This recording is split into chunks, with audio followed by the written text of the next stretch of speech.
Herman Diewendal worked as a head of the Association International Defense of Artists. January 2013 will be the end of AIDA because of not getting any more financial support from Dutch government. I'm director here since 1988. You, as a really strong and powerful person in AIDA, what have you done for those female artists?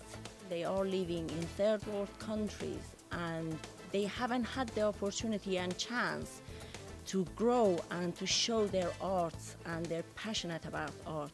No, now I have to explain more about AIDA. When I came in AIDA, AIDA was mainly focused on artists who were in other countries, in the countries you mentioned now. So where are abilities or non-abilities, and where people get jailed, for example, because of their art.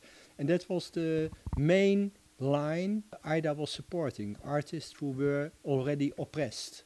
And then when I came, I made a difference between those who had got in jail or whatever in problems in the countries themselves, and how I found out that people had to go away for such reasons and then came as a refugee. We focused a lot on that in those periods to get more attention to what's on in the world with art through those artists who are living next door.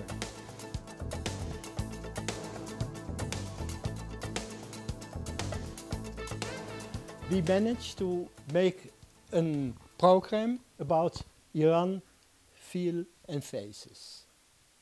That's the title of this program.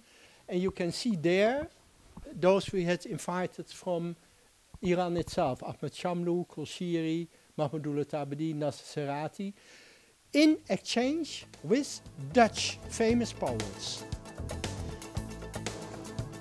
During your work in those many years, can you explain about the balance between the male and female artists you have supported them? The refugee world is, let me say, merely men. In many occasions, men are the first to flee because they have to organize new life, and if it's organized, then rest of family comes. That's one reason. But I also can see that, especially in art, there are many places where artists are merely men. It's a men world. And now it changed now and then, but for example in Arab world, in many countries, there's no equal balance between men and women. Is it really what you believe? No, it's not really what I believe, but I can see how it's organized. So there are many countries where, let me say, the education differences for the abilities for men and women differ. It's not in Iran. It was not in, let me say, the communistic area, where people also could easily men and women get the jobs. In your experience, how would you describe Iranians women passionate about art? I think they are strong. They are very open-minded. And that's, for me, it's the basic of art, that you are open-minded, that you are hungry to exchange and to show all what deals about what you feel. That's art.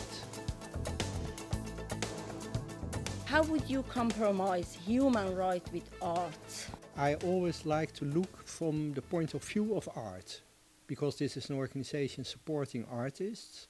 So we are dealing with artists. And artists produce art, and because of doing art, they like to express themselves fully free.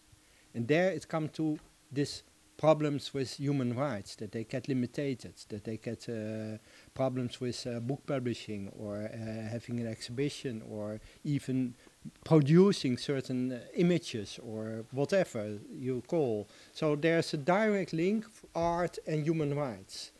It's importance of showing this, because in art itself people like to express themselves fully, and they like to show up feelings and to exchange with public, because without public, art doesn't exist.